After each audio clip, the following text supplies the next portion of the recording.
An American fugitive arrested in Toronto after a more than 20-year search. Charged in a deadly impaired driving crash in Florida. How he was tracked down in a downtown neighborhood. Good evening. We begin tonight with extradition efforts. Patrick Lutz Jr. wanted for manslaughter in Florida. He's accused in a deadly Christmas Day crash that claimed the lives of 2 teens in 1988. Decades later, police caught up with him in Toronto. CTV Sean Leathong joins us live from the Church and Wellesley neighborhood with the story. Sean. Well, Nathan and Michelle, Lutz himself was actually hosting a trivia night at the bar behind me once a month. He seemed to be leading a relatively regular life. That is before authorities caught up with him. This image of a man known in Toronto as Patrick Lighthelp is alleged to actually be this man, Patrick Lutz Jr., a fugitive from the United States on the run for 23 years, charged with manslaughter in the death of 2 people in Florida back in 1998. It just was really shocking to find out. Caitlin Aldman is the assistant general manager at Stormcrow Manor, a place where Lutz helped host trivia nights once a month for the past few years. It's like unsettling. It just feels a little weird hosting him because he was a very friendly person. Lutz faces 2 charges of DUI manslaughter from an incident that happened on Christmas morning 1998. CTV News obtained court documents where it's alleged Lutz was driving his vehicle with what was later found to be a hospital blood alcohol content of 0.272%, more than 3 times the legal limit. The documents go on to say that the car Lutz was driving collided with another that was carrying a 19-year-old woman and an 18-year-old man. The documents say both unrestrained were ejected and both received fatal head injuries. Lutz, then 25 years old, was charged in March of 1999. He went on the run and was subsequently arrested in 2002 for a DUI in Connecticut. Lutz was sent back to Florida, where he once again posted bail. According to the application for extradition, Lutz was scheduled to appear in court on October 1st, 2003. Lutz failed to appear. And the CBSA has no record of Lutz entering Canada, though he did try and fail to enter the country in 2003. According to the court documents, police received an anonymous tip in 2024 where Lutz was eventually traced to this apartment building in the Church and Wellesley area in Toronto. Using the alias Patrick Lighthelp, it's alleged Lutz was working as a life coach and psychic, and he was very social, hosting trivia nights at Stormcrow Manor. He would host the horror trivia, so there's like a lot of interactions with that, just a nice person. I don't like saying that now. Lutz was arrested by Toronto police back in February. The state of Florida has requested that Lutz be extradited for the purpose of facing these charges. So Lutz has been in custody since February. He appeared in court today and is scheduled to appear again in court tomorrow. Reporting live, I'm Sean Leathong. Michelle, send it back to you. Thank you, Sean. Also tonight, mounting concerns over the new bike lanes under construction on the Esplanade. Why a group of residents and business owners allege the move to make the area safer is instead causing chaos. But first, we turn now to Ottawa and a special day for many new members of Parliament, including Canada's Prime Minister. Mark Carney took part in his first ever question period. CTV's senior political correspondent Mike Lecouteur reports. Having never been on the floor of the House of Commons as a member of Parliament, there will be some growing pains for Prime Minister Mark Carney. And he'll have to learn how to not get distracted by heckles from opposition benches. Could you also indulge me to... That was a Conservative who yelled time as Carney was starting an answer, a playful initiation to the customs of question period, where opposition MPs will push the limits to get ministers flustered or off their game. Now, unlike former Prime Minister Justin Trudeau, Carney will not be answering all questions during Wednesday's question periods, but he did take the first 9 questions today. And here is that first exchange with Conservative leader in the House of Commons, Andrew Scheer. He told Canadians that the government would collect $20 billion in revenue from those tariffs and use it to cost his platform. Now that those tariffs are going to bring in $0, 2 quick questions. Why wasn't he honest with Canadians during the election? And how's he going to make up the shortfall? Is he going to borrow it, print it, or tax it? Mr. Speaker, our tariffs have maximum impact on the United States, minimum impact on Canada, and we are dedicating all the revenues from those tariffs to supporting the workers and businesses affected by the unjustified American actions. Hear, hear. Now, Scheer is the leader in the House of Commons because Pierre Poilievre lost his seat in the last election. Now, Poilievre told reporters just before a question period that it was one of the first times in decades he wasn't allowed to participate in that debate, adding he wished he could have been there. He also said his party will be supporting the government's middle-class tax cut when it comes up for a vote in the House of Commons, adding that his team will push for an even bigger tax break when they debate that bill. Mike Lecouteur, CTV News, Ottawa. And Toronto's mayor attended question period in the House of Commons today and spoke to reporters about a major priority during her visit to the nation's capital. Prime Minister Carney said he wants to build 500,000 homes, and Toronto has one of the most acute housing crises in the land. We're ready to partner, and let's get them built and get housing affordable. Olivia Chow was scheduled to meet with Housing Minister Gregor Robertson in Ottawa today to discuss building more homes in Toronto faster. Meetings were also planned with other senior officials to discuss Toronto's priorities for the federal government. To the ongoing labor dispute at Canada Post. Today, the two sides returned to the bargaining table, with Canada Post saying it has made its final offer. CTV's John Musselman joins us live with the latest. John. Yes, Michelle, that information came out this afternoon, Canada Post's final offer, and we have got some response from the union who say it hasn't gone far enough and this fight is far from over. Operations continue today at Canada Post. We just don't know for how long. Both the union and the company were back negotiating in hopes of averting a work stoppage. Canada Post says it has presented its final offer. Here's a look at some of the details. Employee signing bonus of $500 to $1,000, a cost of living allowance, compulsory overtime removed, 6% wage increase in year 1, 3% in year 2, and 2% wage increases in year 3 and 4. The union was in a legal strike position last Friday, but it delayed it to hopefully work out an agreement. It did issue an overtime ban to its members. Meanwhile, customers, including thousands of small businesses that rely on Canada Post, are caught in the middle. A spokesperson with the Canadian Federation of Independent Business says both sides need to find common ground. About 80% of small businesses in Canada rely on Canada Post for their daily operation. Residents, meanwhile, are expressing mixed views about another possible postal strike. I mean, I don't really have any answers about it. I was just confused why they're going on strike again. It's a sign of the times right now, right? Everybody's looking to, with inflation and trying to get the best buck out of the thing. All I can do is I hope they all work it out. I think they have, the right to demand whatever is better for their careers. And if this is the only way they can achieve that, so be it. Well, I work there. Oh, do you really? Okay. Yes. So as a worker, what do you think? I'm not part of the union. That's fine. My personal opinion, I hope we don't get to that point.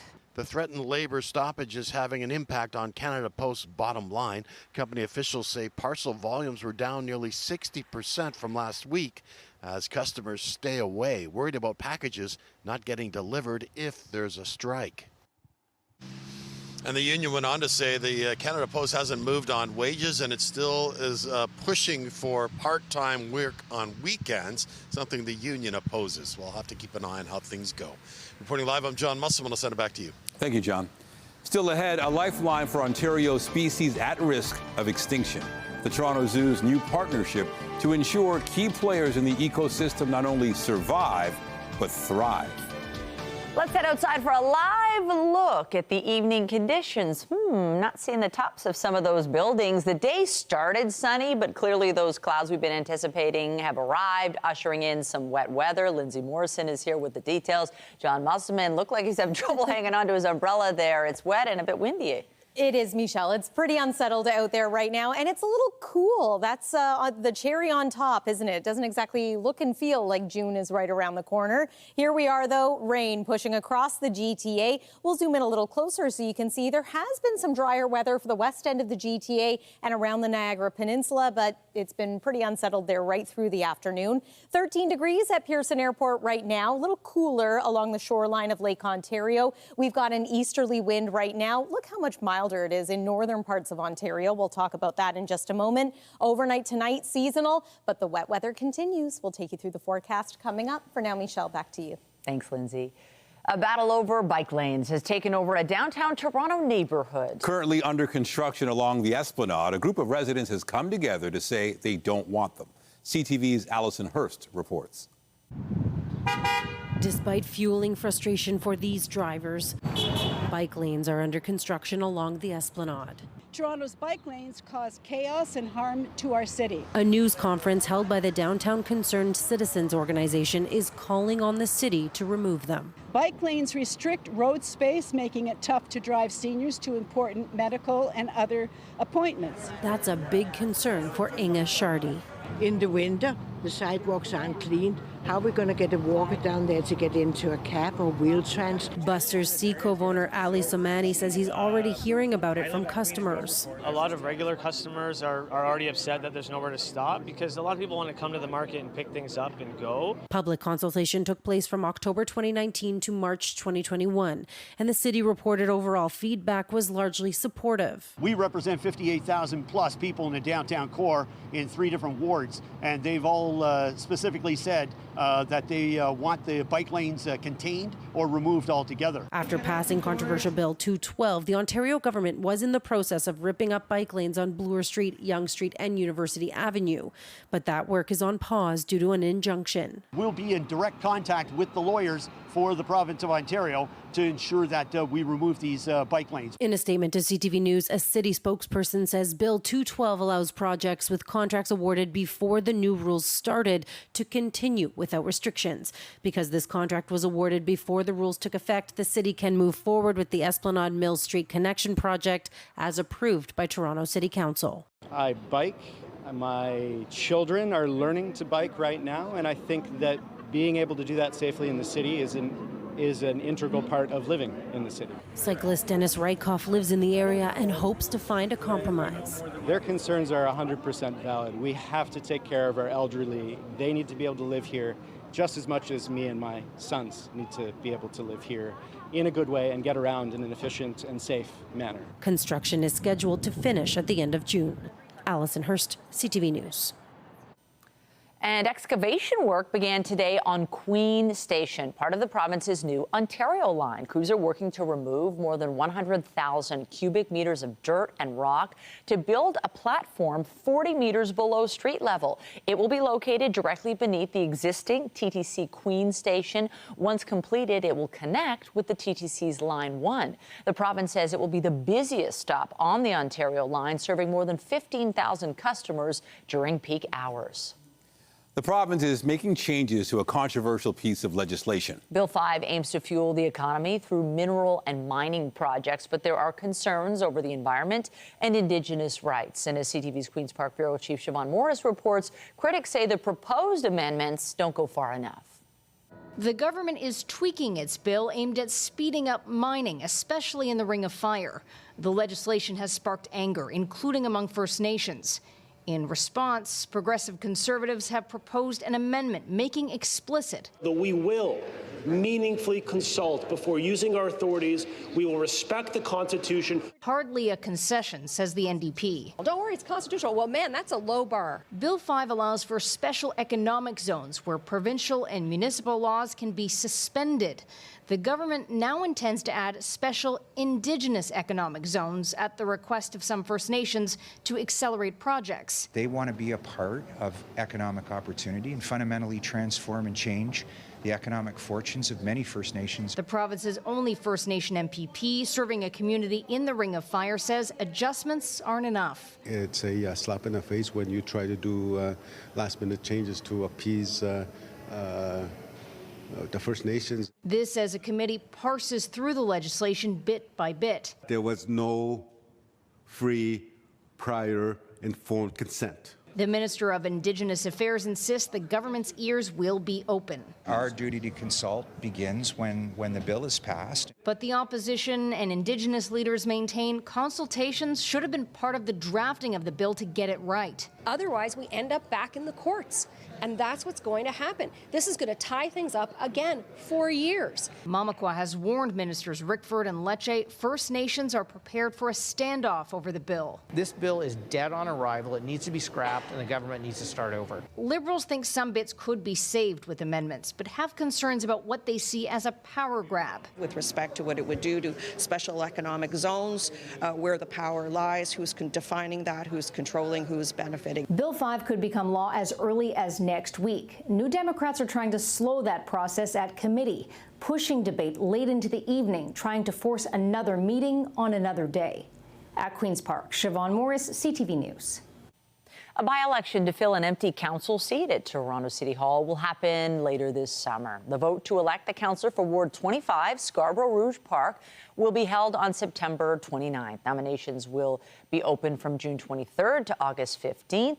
The seat was declared vacant after former Deputy Mayor Jennifer McKelvey won a seat for the Liberals in Ajax in the federal election and resigned as city councillor.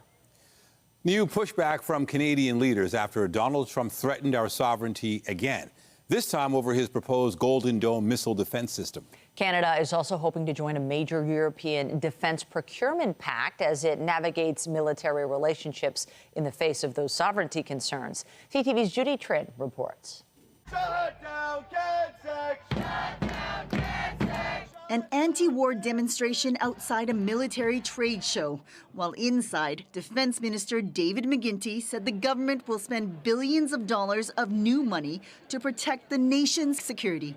Prime Minister Carney made it perfectly clear. Yesterday evening, he signaled our intention to sign on to a major European defense rearmament plan by July 1st. Joining the Rearm Europe program will reduce reliance on the United States. Canada buys 75% of its military equipment from the Americans. This right here, the Golden Dome for America, is a game changer.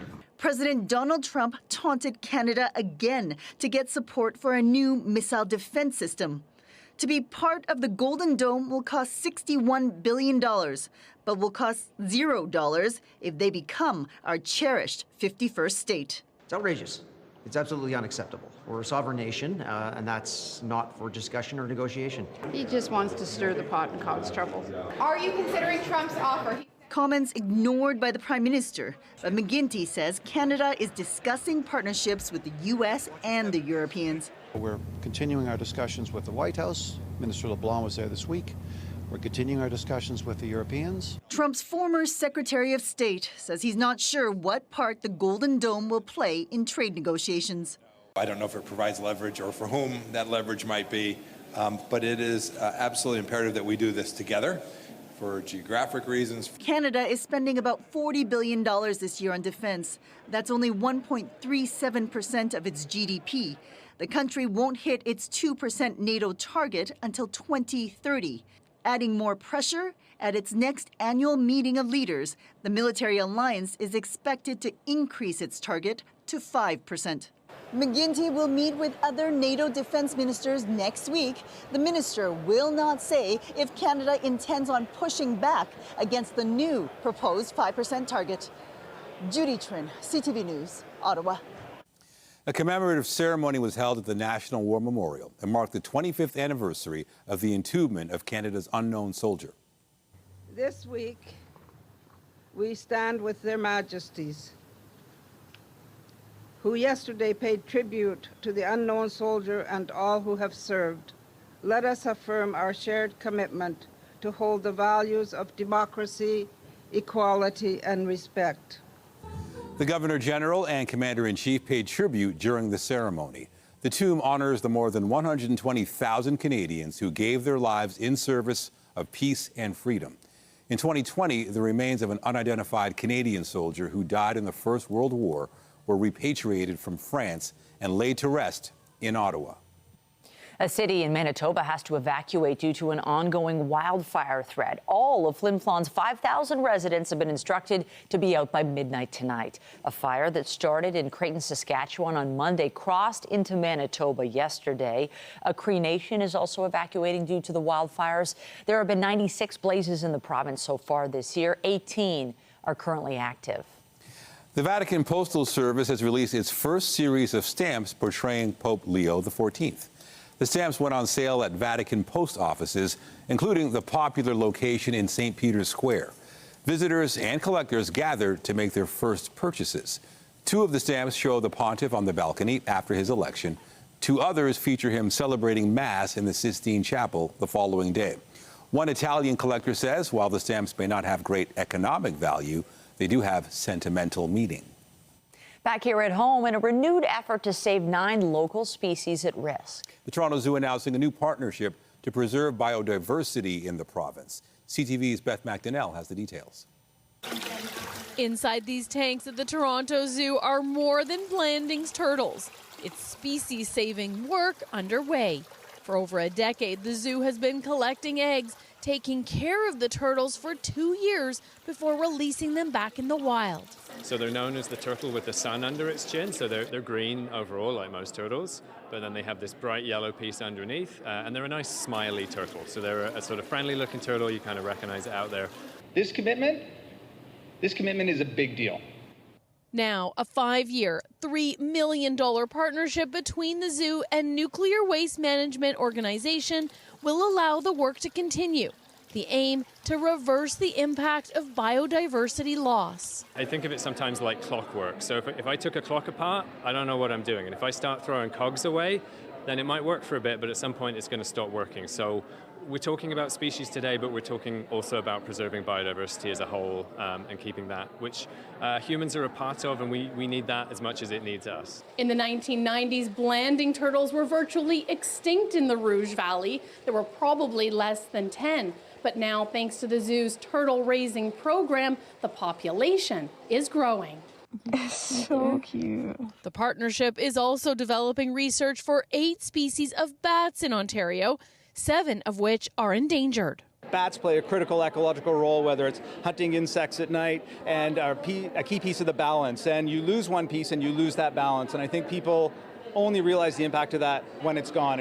The zoo says diverse ecosystems are strong ecosystems, and the partnership will help Blanding's turtles and bats not only survive, but thrive. Beth McDonnell, CTV News. Coming up, a high-speed shortcut across the lake. The company looking to bring hovercrafts into the transit fold teams up with key stakeholders to pitch the service as a very real alternative to congested highways. And I'm Pat Foran. Coming up on Consumer Alert, job scams continue to be a huge problem for anyone seeking employment. The Ontario government has announced a crackdown to force social media platforms that post fake jobs to remove them and investigate them. All of that story just ahead. Cool and unsettled here in southern Ontario, but it feels like summer in other parts of the country. 26 degrees this hour in Quebec City, Winnipeg, Regina, 28 in Edmonton. As mentioned, though, there are wildfires burning in the prairies. We could get some of that wildfire smoke drifting across southern Ontario over the next couple of days here. The weekend is going to be a little cool, but guess what? Heat is building for next week. We'll talk about that in your 7-day forecast coming up. And stay with us. We've got another full night of great shows for you right here on CTV.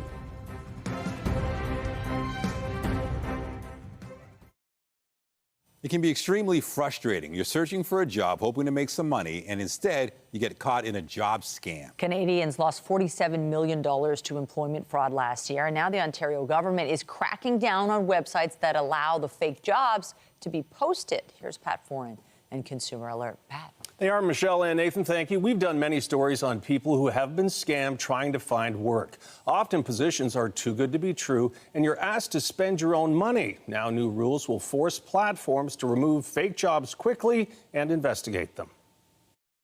I feel very sad, seriously. Amandine Gill applied for a job online as a caregiver for children. It was a scam, and she lost more than $5,000. I want that money should be back in my account because it's my hard-earned money. I felt sad. I felt like, what am I going to do now? Greg Vergo saw a job advertisement on TikTok. He applied but was scammed out of $11,000. This is money that I was saving. This is money that I need. Davanshi Podar saw a job posting on Instagram. The job was a fake, and she was scammed out of $15,000. $15,000 is not a small amount. It was all my savings. Fraudulent job postings are a huge problem for anyone searching for employment. The Ontario government says it's now pushing ahead with new rules to protect people looking for work. We want them pulled, and we want to protect workers in the province of Ontario. Ontario Labour Minister David Piccini says there will be new requirements under the Employment Standards Act to help better detect and report fraudulent ads. When a job seeker is defrauded in a scam, that same fake posting is used to scam hundreds of other people. The Ontario government says now platforms that have job postings will have to take down the fraudulent ads and investigate them. Piccini says platforms also have a moral obligation to make sure job seekers aren't being scammed. Job postings will require an ability to report job posting scams. So platforms like Facebook, LinkedIn, Indeed will all have to have that ability to report job scams. It'll be required by law now in the province of Ontario. To avoid job scams, be concerned if no in-person interview is required. You're offered high pay for easy work, and you need to send money to earn money. Make sure you research the company carefully and protect your personal information. The Ontario government says there will be an enforcement component if platforms fail to remove scam ads in a timely manner. And because many social media accounts are free to use, there is very little support when something goes wrong. But now they'll have to have a written policy in place on how they'll address job scams on their platform. On your side, I'm Pat Foran.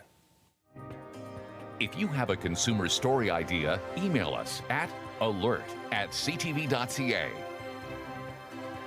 Well, if you're heading out, you're going to need the umbrella, and I'm glad I did pack mine today. You're always prepared. I love that about you. He has everything in his trunk ready for any weather condition. Yeah, that's better than me, actually. Yeah, I know, honestly. But I think, okay, this is one of 2 wet days, and then we're into a stellar stretch. So there's a lot to look forward to. Yeah, things are looking pretty good, starting at the weekend and then continuing into next week with a catch or two. For example, this weekend it is going to be a little bit cool. We're also watching for maybe some wildfire smoke from out west, veiling an otherwise blue sky, but it's true. Once we get through tonight, things are looking to improve from here. This is what it looked like this afternoon. You know, we had sunshine to start off the day. The cloud cover thickened. It's been a pretty overcast afternoon, and then it didn't take long for the wet weather to roll in. Here's what it looks like right now on the satellite and radar. The rain, I should mention, is pretty light around the city of Toronto. Let's take a look at where the heavier rain is. That's now moving toward Lake Simcoe and pushing closer to the Georgian Bay area. So this low is going to be with us through the evening tonight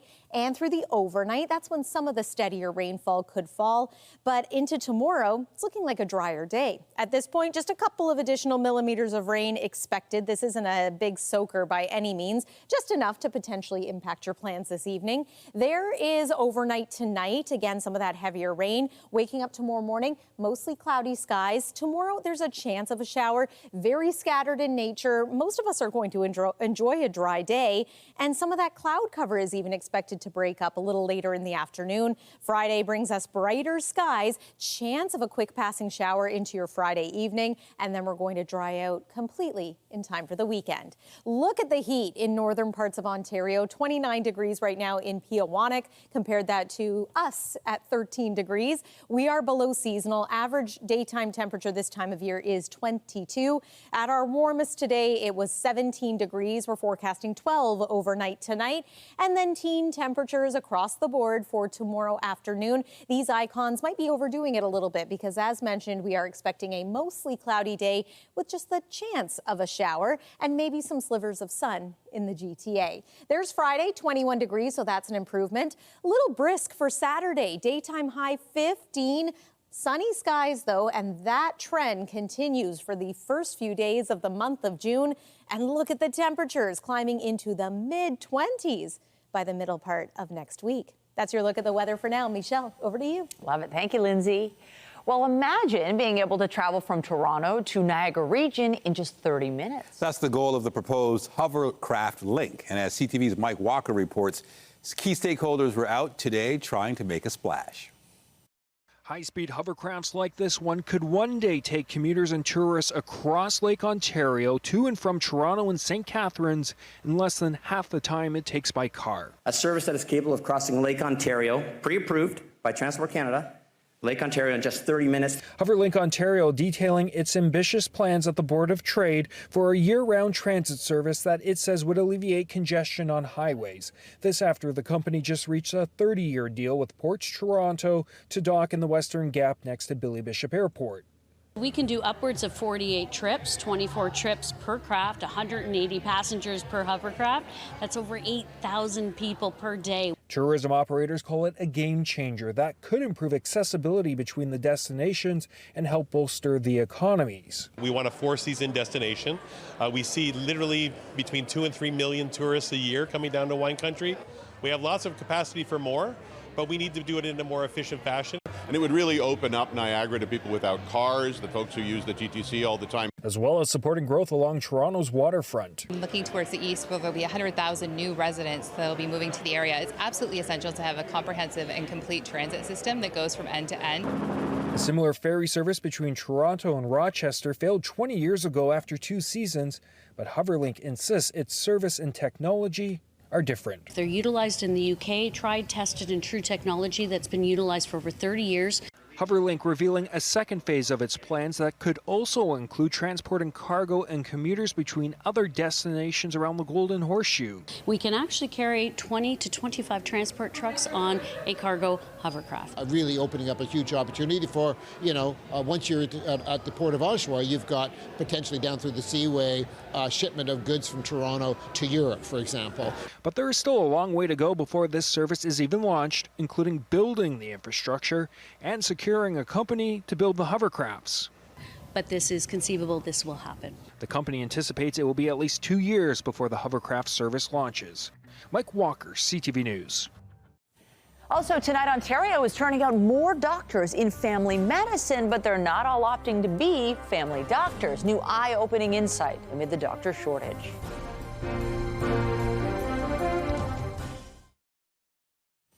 Access to family doctors has been an ongoing issue in Ontario. The province says the number of graduates is up. So why aren't we seeing more doctors in family practice? CTV's health reporter Pauline Chan has the details of a new study looking into the situation. Some 2 million Ontario residents are without a primary care physician, and the Ford government has spent millions to help solve the problem, saying this year saw a record-setting number of 621 students match into family medicine, 113 more than in 2022 as a result of our medical school expansion.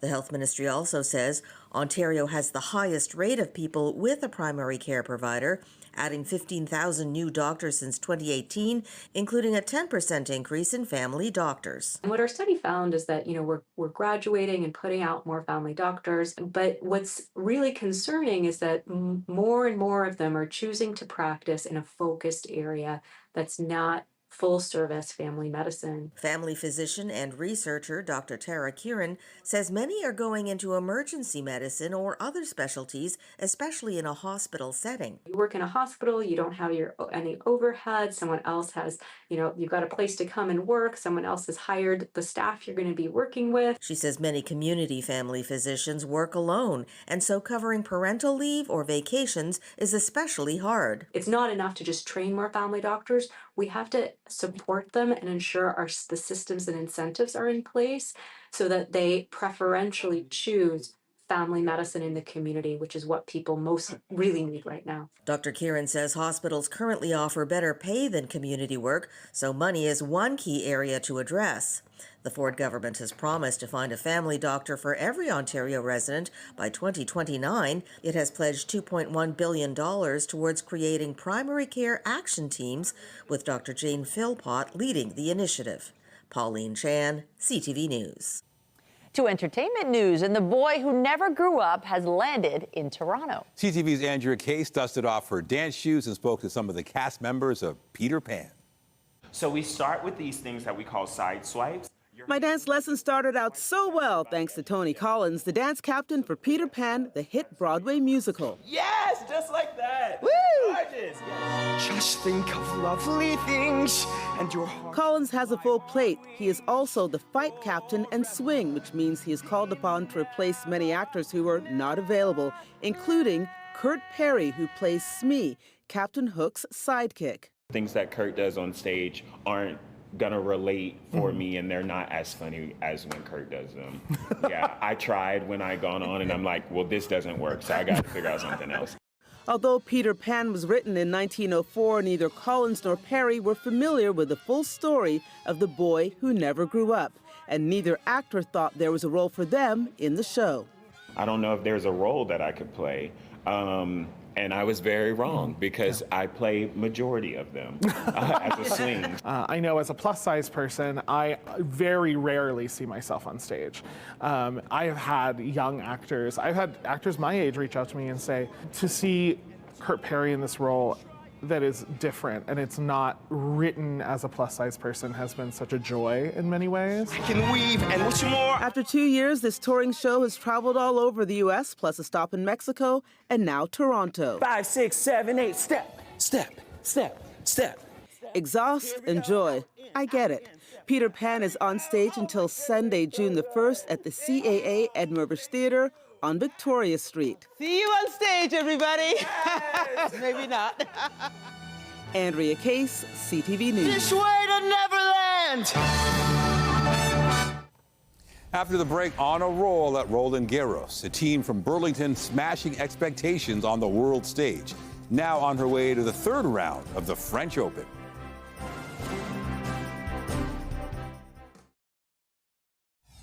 Just was really shocking to find out. Updating our top stories, Florida has requested the extradition of a fugitive arrested in Toronto in February. Patrick Lutz Jr. is accused of DUI manslaughter in the deaths of 2 people in the state in 1998. Toronto police received an anonymous tip in 2024, which led to his arrest downtown. Why wasn't he honest with Canadians during the election? And how's he going to make up the shortfall? Is he going to borrow it, print it, or tax it? Mr. Speaker, our tariffs have maximum impact on the United States, minimum impact on Canada. Today was the first question period for Canada's new Prime Minister as the spring session of Parliament got underway. There were plenty of other rookies as well, including about 100 MPs and the new Speaker. It's a sign of the times right now, right? Everybody's looking to, with inflation and trying to get the best buck out of the thing. All I can do is I hope they all work it out. Canada Post has made what it calls its final offers to the union representing 55,000 workers. It includes a signing bonus, cost of living payments, and an end to mandatory overtime. Negotiations resumed today. The union had been in a strike position starting last Friday, but opted for an overtime ban instead. Remember to keep up to date day and night at ctvnewstoronto.ca and by downloading the CTV News app. On the markets, the Canadian dollar is down to 72.27. Our fix on Western Canadian Select put it at 50.57. And the TSX moved up only 14 points, but it was enough for another record close of 26,283. The Business Report is brought to you by Canadian Western Bank, the bank built for business. Well, there's another rising Canadian tennis star. Toronto's Victoria Mboko was advanced to the third round of her first Grand Slam event. CTV's Adrian Gobriel reports. A commanding forehand has catapulted a Canadian onto the global tennis stage. It's been my first Grand Slam ever, so I mean, there's a lot of emotions going on. Still just a teenager, 18-year-old Victoria Mboko is turning heads at the French Open. Of course, there's so much happening, even like behind the scenes, but you know, I feel like my family has been doing a good job of keeping me really, like, I guess, isolated from it all. Family is central to Mboko's story. Her parents fled violence and conflict in the Democratic Republic of Congo. She was born in 2006 in Charlotte, North Carolina. That year, the Mboko family moved to Canada. The tennis academy she grew up playing at in Burlington, Ontario, now features her photo on their website. On Sunday, the teen won her first ever Grand Slam match. Today, she knocked out the world's 59th ranked Eva Lees, punching her ticket to the third round. Mboko was ranked 350th this time last year. She's now a sure bet to break into the top 100. The 18-year-old says she's taken inspiration from a former Canadian champion. I think I looked up a little bit to Bianca Andreescu when she won the U.S. Open in 2019. It was such an inspiring experience for everyone in Canada. All eyes now shift to Friday, where Mboko will line up against an Olympic gold medalist who also happens to be the 8th seeded woman in the world, Qin Wen-jung, where we'll see if the hollowed clay courts of Roland Garros provide the sure-footed Canadian the foundation to climb into tennis lore. Adrian Gobriel, CTV News, Toronto. To baseball, and the Blue Jays will go for the series win in Texas tonight. Runner from first goes again. Throw to third, and it's into left. And another run comes in. Toronto lost 2-0 last night, but won the series opener against the Rangers on Monday. The Jays have managed just 4 runs during their current stretch of 1 win and 4 losses. Eric Lauer gets the start for Toronto tonight. And Toronto FC will try to get back into the win column tonight when they host the Philadelphia Union. TFC is coming off a 2-1 loss to Nashville SC on Saturday. Jonathan Osorio scored the Reds' only goal of the match. Tonight's game is set to kick off at 7:30 at BMO Field. Toronto is often considered a hockey town, but a new exhibit is showing off the city's love affair with basketball. CTV's Jessica Smith has the details. It's all about the love of the game. Its influence on pop culture, on language, on music, and putting it in a place where people can kind of get a real full understanding of what it is. The Home Game Toronto Loves Basketball exhibit is a pop-up by the Museum of Toronto located on Queens Quay by the Harbourfront Centre.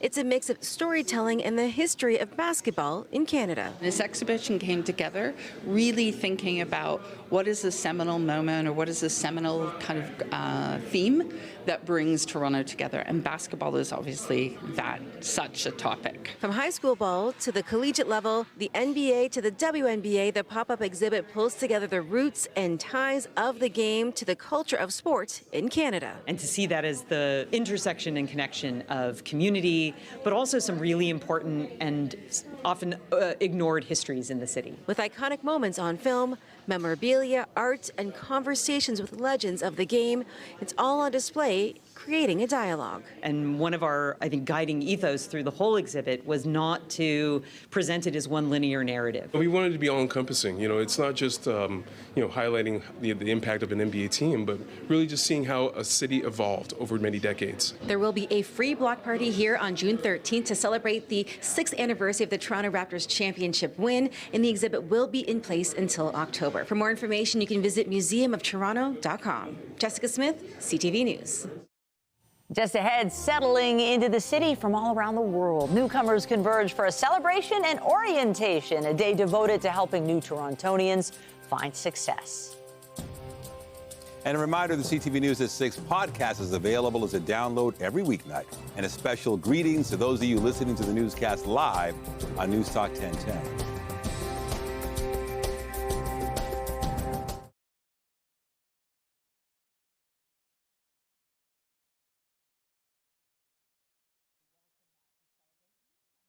CTV's Rahim Ladani has the details. A melting pot of cultures have descended upon Nathan Phillips Square. I'm from Ghana. I'm from Myanmar, Burma. I'm from Colombia. I'm from Iraq. People from around the globe gathering for the 11th annual Toronto Newcomer Day. Like Samuela, who left Sierra Leone 6 months ago. It's way back. I'm facing a lot of problems, so I'm happy to be here, and I'm so excited to be here. Over the years, more than 65,000 people have attended this event, all with the same goal, to learn about the city of Toronto and to access the necessary tools so that they can thrive in their new home. Part of our portfolio. From getting a lesson on how to ride the train to signing up for a library card, this is an opportunity to get people on a path towards independence and success. Citizenship and belonging is about what each of us does together to make our neighborhoods and our city and our country a better place.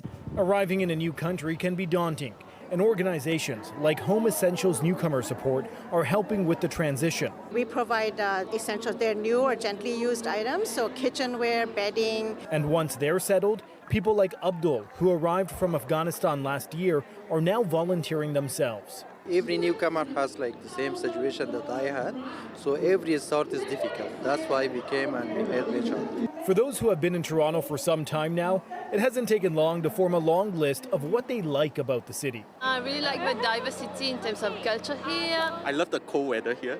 The people here are very nice and lovely. Yeah, as a newcomer, and I'm enjoying the place. And even one dislike. What I hate is the traffic. Experiencing Toronto's diversity is a crucial part of Newcomer Day, as is this special citizenship ceremony taking place inside the City Hall Council chambers. Pledging to fulfill their duties and affirming their allegiance. Raheem Ladami, CTV News. And it was a great day to be at Nathan Phillips Square earlier. Now we've transitioned to that rain. Yeah, it's pretty gray, it's misty, it's drizzly out there. The rain itself not too heavy, not like what we experienced last week. Let's take one more look at the satellite and radar. It is, however, an unsettled evening. If you're thinking of venturing out, an umbrella will probably be a good call. Tomorrow's high is expected to be around 19 degrees. That's on the cool side of seasonal. Still a pretty cloudy day. Chance of an isolated shower or two. Hopefully some slivers of sun as the day goes on as well. There's plenty of sun in the 7-day forecast. Once we hit the weekend, it is going to be a little bit cool on Saturday. We start to warm up as we make our way into Sunday. And then look at next week. Daytime highs in the 20s, even mid-20s at times. Michelle and Nathan. Thanks, Lindsay. That's it for us. But be sure to join Omar Sachedina tonight at 11 for CTV National News, followed by Zoraida Allman with our next local newscast at 11:30. In the meantime, our coverage continues anytime on CP24 and at ctvnewstoronto.ca. For Lindsay Morrison and the whole team here at CTV News, thanks for watching and have a great night.